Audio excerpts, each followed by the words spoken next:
A soldier sits by a small fire at night. His armor is scratched. His hands are shaking. But he's not afraid of tomorrow's battle.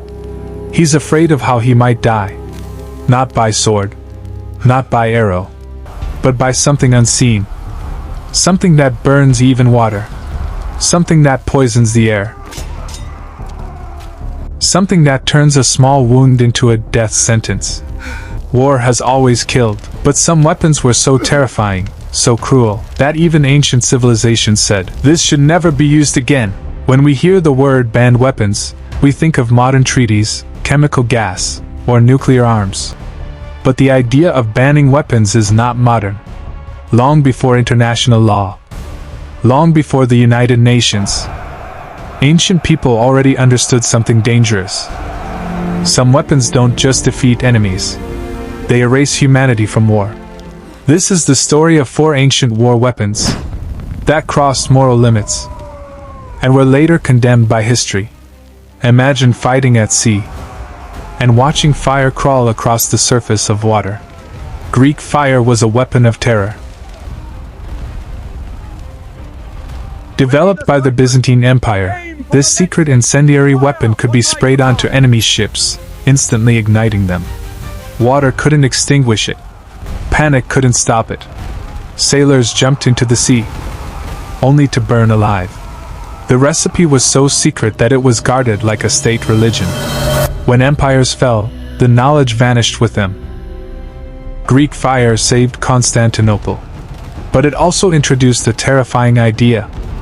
Fire that never lets go. Now imagine this. An arrow grazes your arm. The wound is small. You smile, thinking you survived. By nightfall, fever begins. By morning, your body shuts down. Ancient warriors dipped arrows into snake venom, plant toxins, even decaying flesh. The goal wasn't instant death, it was guaranteed death. Even powerful empires like Greece and Rome often viewed poison as dishonorable. To them, a warrior should face his enemy, not poison him and walk away. Poisoned weapons turned war into something darker, something deceptive. And over time, societies began to reject them. Not because they were weak, but because they were too cruel. Close your eyes and imagine being trapped inside a tunnel. No exits. No light. Then smoke enters. Not normal smoke, but choking, burning fumes made from sulfur, resin, and toxic materials. Ancient armies used gas-like weapons to force enemies out of caves, tunnels, and city defenses. The victims never saw their attackers. They suffocated in darkness. This wasn't combat. It was terror. Centuries later, when modern gas warfare appeared, the world instantly recognized the horror, because it had already seen it before. The air itself had become a weapon. Long before laboratories and gas masks, ancient armies experimented with chemicals, poisons, toxic smoke, burning compounds. These weapons didn't just kill soldiers, they poisoned land, contaminated water, affected civilians long after battles ended. In 1675, European powers signed one of history's first weapon bans, prohibiting poison projectiles. Why? Because chemical weapons don't stop when the war stops.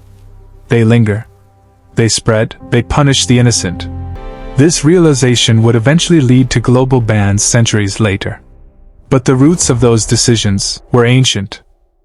Every one of these weapons shared a terrifying truth. They removed control. You couldn't surrender to fire on water. You couldn't escape poisoned air. You couldn't heal a venomous wound. War stopped being about skill or bravery, and became about who suffered the most. Even victors were haunted.